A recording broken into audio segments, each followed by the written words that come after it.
Welcome, loyal people, to my side series for Monster Hunter Pollr called Work in Progress, titled I'll put on the YouTube thumbnail and in the YouTube title so you know. Fantastic name, is it not? Well, this project is essentially just an explanation, I guess, of all the things I created in the Monster Hunter Pollr series. While those videos focus primarily on the story and telling it from like a story-driven gameplay point, I'm choosing this side topic, this side idea, as a way to explain some of my ideas and my rationale when it came to actually creating this stuff. So I have three things I'm going to cover today on this one, which if you're wondering, these side videos will be in tandem to the release of the actual Monster Hunter Pollr episodes. So this episode's going to be covering the cannon bolts, Scappy, and the 4 characters we are introduced to. Let's start off with the cannon bolts, as this is probably one of the more interesting ones. The cannon bolts are, as I described them in the video, the 4th ranged weapon. Right?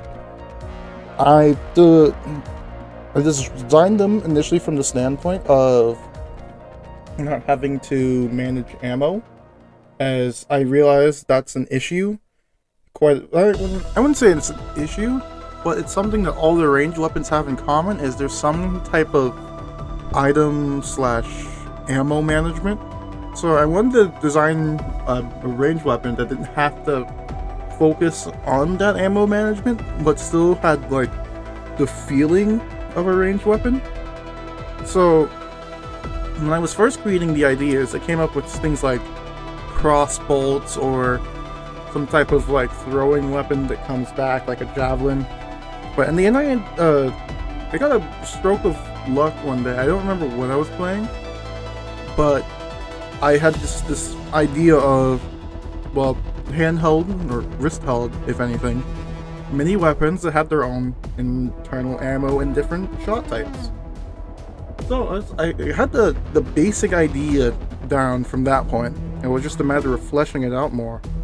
So when it came to the actual like making of the ideas, I contacted one of my good friends, who I will refer to him by his character's name, Lamar.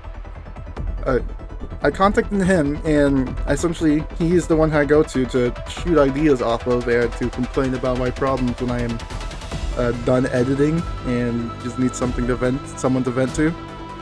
But I was shooting ideas off on him, right? And I basically said, given the basic synopsis of, it's a ranged weapon that doesn't need to manage ammo and comes with 3 different shot types.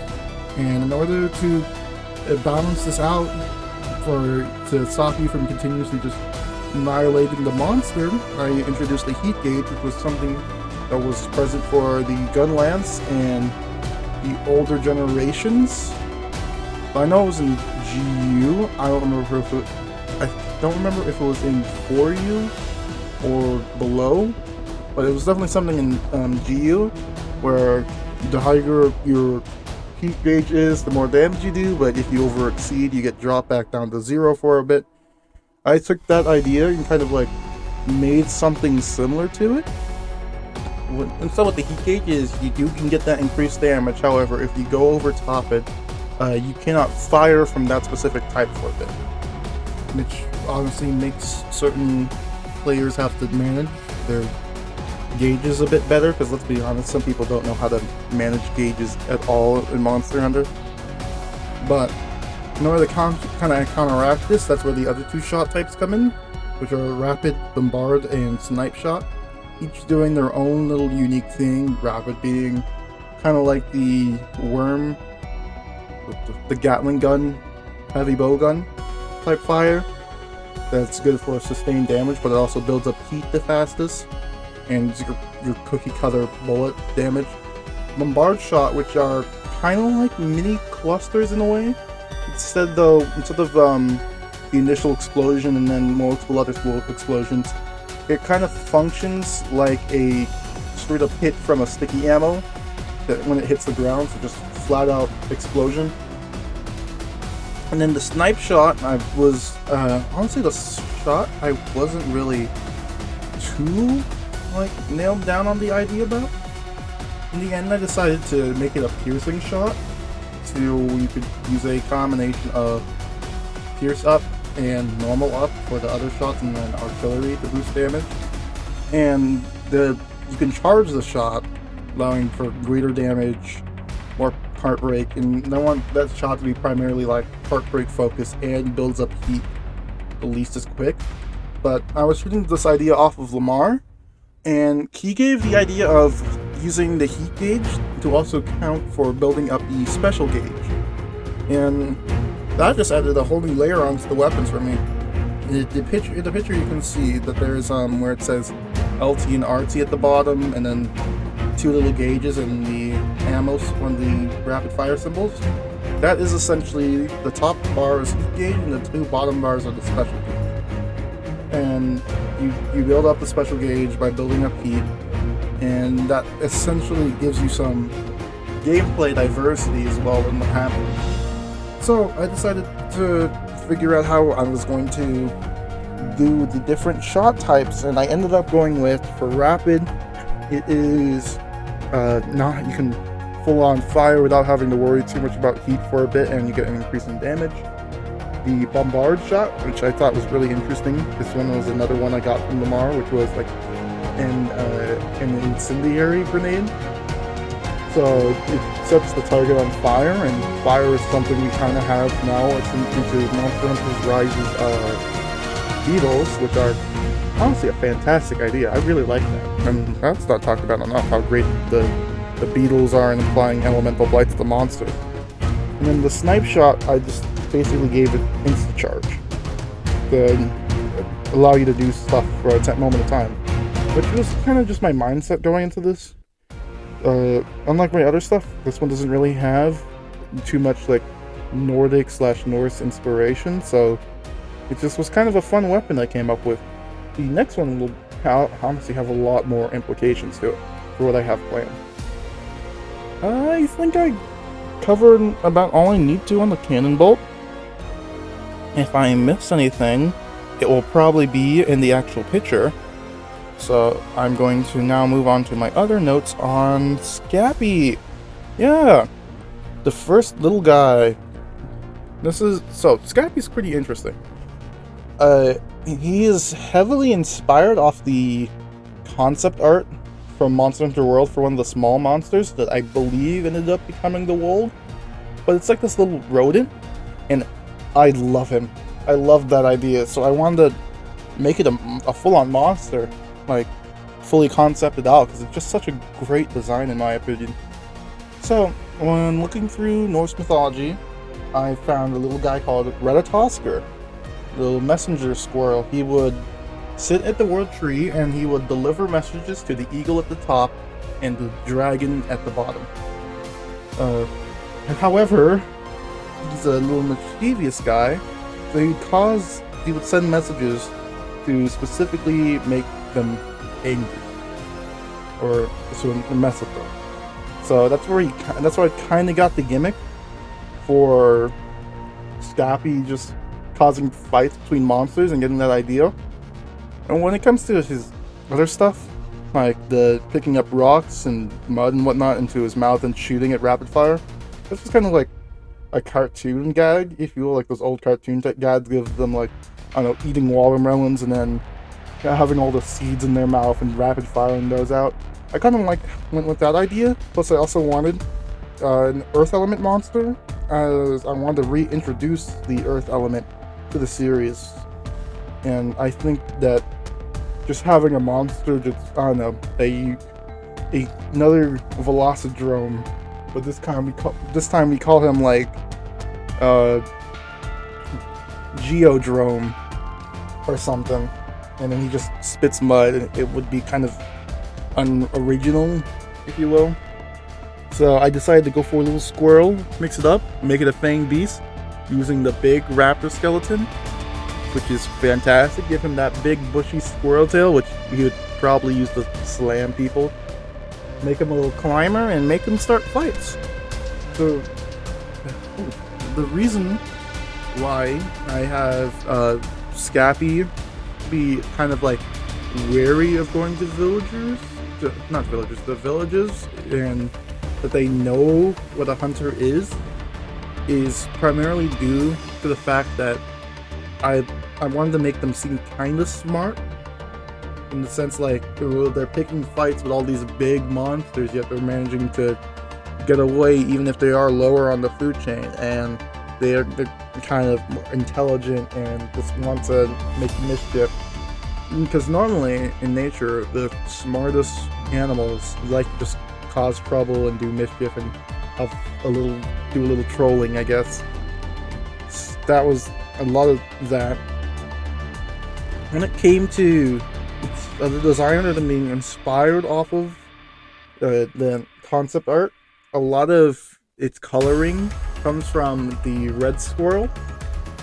I wanted it to not really be like dull in color, but I wanted also it to be somewhat realistic, but I also wanted to convey that it's an earth element monster, because Monster Hunter does a lot of like visual cues when it comes to monsters. So I want you to be able to look at this guy and go, alright, I can see his gimmick, his whatnot. And being a low tier monster as well, I didn't have to do too much to differentiate it from other monsters. There's a couple more super low tier monsters, like, actually no, there's one more I currently have planned. I only have 10 monsters at the moment, so I need to do more at some point. But those are probably going to be endgame monsters / subspecies / variants. I've only done 10 primary species, and I've gotten essentially all the story / narrative important ones complete. So that is what's going on with Scappy. And I'm going to move on to the final topic, and that is discussing the characters, the new characters I introduced, which are Kilo, Tro, Devere, and Fayer.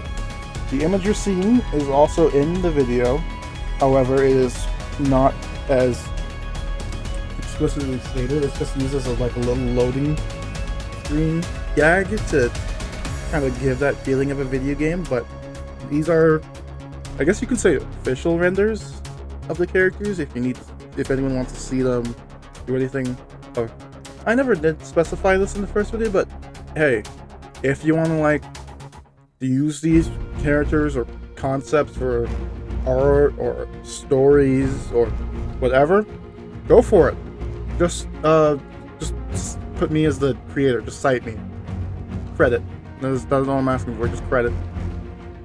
Which, let's be honest, I don't think anyone's gonna want to do anything off of this, but it's fine. Let's just go down the line. Make these real quick.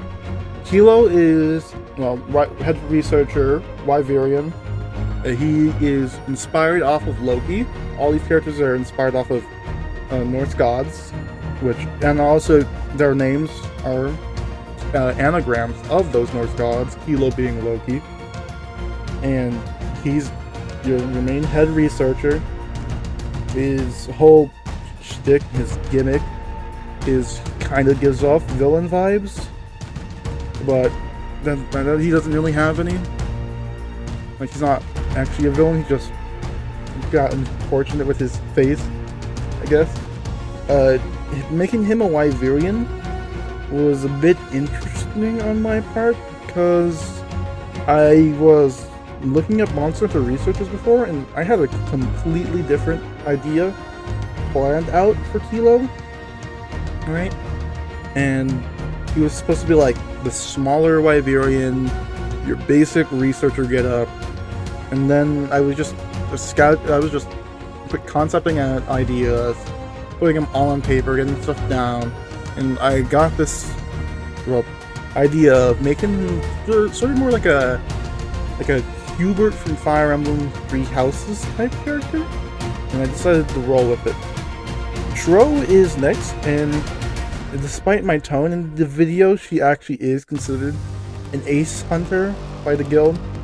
Not by that specific category, or not by the specific group that the Ace Hunters are, but she's considered on par with them, right? And she's belonging on this expedition to essentially serve as the guild's muscle for more guild-orientated quests and whatnot. And other than her roles, at the moment, right now, has been just tutorials. However, I will keep her story relevant, because honestly, I feel like I underutilized her character in the first video, and I really like her idea behind her. And of course, she's based off of Thor, and whatnot. So for her inspiration for a lot of her stuff, I decided to, other than giving her just straight up a hammer for her being Thor, I also decided to make it Tyke Rex armor, similar to kind of like how Master Atushi has parts of Zenogre. I wanted to kind of convey like this hunter is considered to be higher end of the with monster hunters and whatnot, and just like how powerful and strong they are. Other than that, let's talk about the Veer. The Veer is a character who I am not entirely certain on where I want to take him. Right now, he's kind of serving as the semi-antagonist, even though he's not necessarily against the hunters. Well, no, he is against them, but not like he's not like actively trying to stop them. His god, I believe, is Vidar. I don't remember. It was basically Vidar, or whatever his name is, rivals Thor in terms of like strength, almost. I think Thor's like slightly stronger than Vidar, and I decided to make him as the champion, or a hunter from the Valiant Village, to kind of give a contrast of life. He's supposed to serve as like a contrast from guild style to what they were before. And I gave him a greatsword because I honestly felt like someone needed a greatsword. Just simply because, why not? And it also kind of fits him. There will definitely be more. I'll need to elaborate at some point more on my plans for the Veer, but for now he just kind of exists. And now we're on the last one. Mistress Fayar, based off of Freya. Wow, I know I'm super creative with these, but Fayar is the village mistress, or a kind of leader, chieftain of the village. However, I have more on that in a future episode. But she serves, as I said before, as the quest maiden. You go to her, get your quest. She was the one who was first contacted by the guild, and of course through relations, the guild was allowed access to set up and establish part of their operation on the continent of Valiant.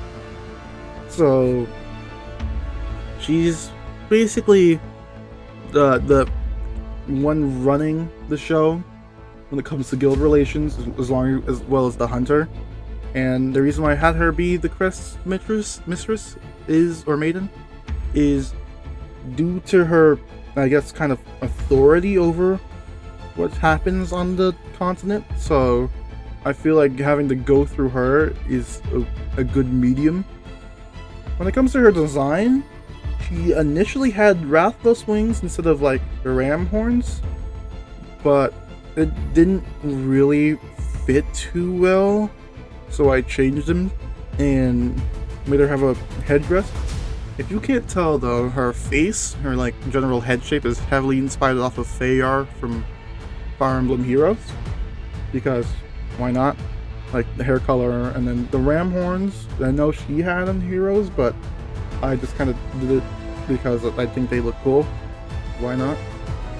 So honestly, yeah, I think that's it. I don't think anything else that I missed will more than likely be covered in the Pollr 2 concept talk. I gotta find a name for this series. Anyway, if you enjoyed, definitely like the video or something. Leave a comment. give me suggestions, ideas for what you want to see, and hey, if you don't want to watch the main series, I don't blame you. I cannot record audio for crap. I need to look into that. I got the mic now. I gotta improve my skill and probably stop fidgeting while I'm recording audio and sitting in my closet. Alright, see y'all later.